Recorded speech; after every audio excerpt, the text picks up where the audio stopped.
12 et 17 degrés. C'est la fin de ce flash. Merci de nous suivre. Très belle matinée.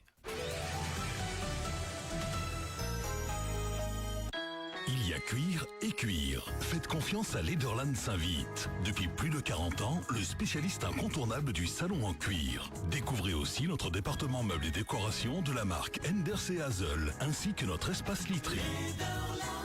Lederland Saint-Vite, ouvert de 10 à 18 heures, même les dimanches.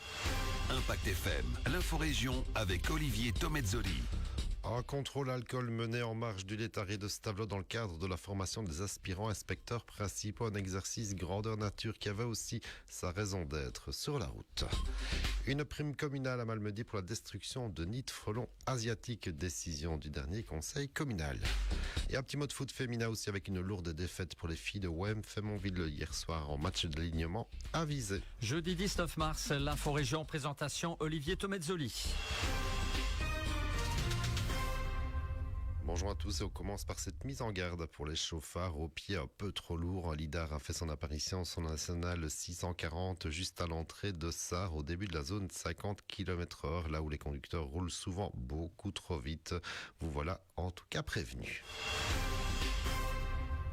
Et on reste sur les routes avec ce gros contrôle qui était organisé samedi en marge du laitari de Stavelot. Un contrôle alcool avant tout et un gros dispositif mis en place par la police fédérale de la route, et cela avec des aspirants inspecteurs principaux qui étaient ainsi en situation réelle. Exercice grandeur nature sous l'œil averti du commissaire Daniel Denève, monsieur contact pour les moins jeunes d'entre nous, chef de poste de bâtisse à la police fédérale de la route. Ça fait plusieurs années que la police de la route de Liège collabore avec l'académie de Serein dans le cadre de la formation des IMPP et même des IMP d'ailleurs, puisque nous avons des chargés de cours là.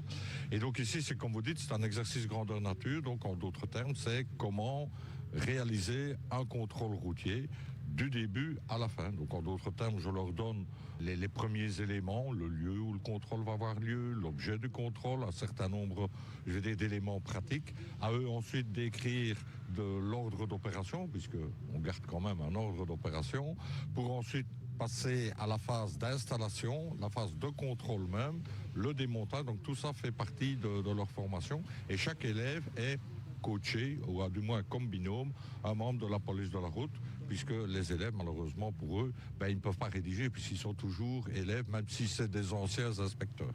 Le commissaire Stoumont, toi qui connais bien la région évidemment, et si ces contrôles ont eu lieu à ce moment-là, ils étaient avant tout préventifs, histoire de le faire savoir, mais aussi répressifs, parce que les PV dressés, les permis retirés, les voitures immobilisées étaient bien réels aussi.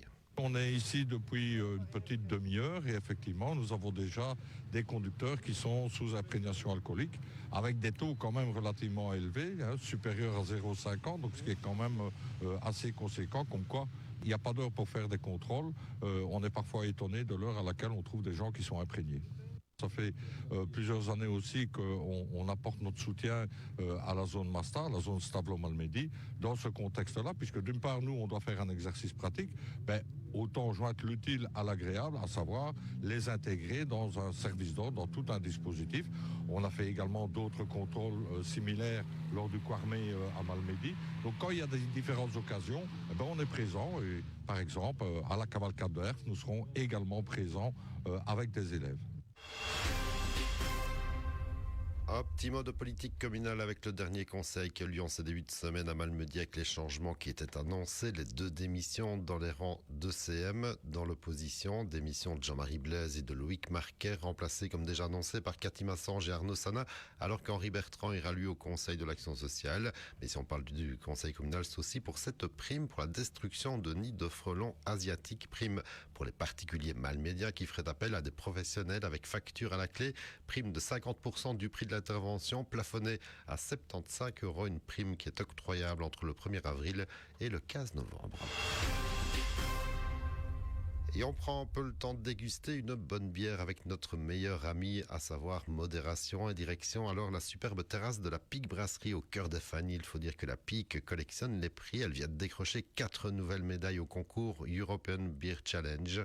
Double médaille d'or pour la Pique Scotch, médaille d'or aussi pour la Pique Grand Cru et pour la Pique Hazy IPA. On ajoutera une médaille d'argent pour la Pique Blanche et le compte y est. Et un petit mot de foot féminin pour terminer. Les filles de OM Feymonville n'ont pas fait le poids hier soir en match de l'alignement avisé. Grosse défaite 9-1 face à une des équipes candidates au titre dans cette deuxième provinciale série B. Et alors que les OM-Braises restent, elles, bloquées à la 5e place au classement. L'info continue sur notre page Facebook Impact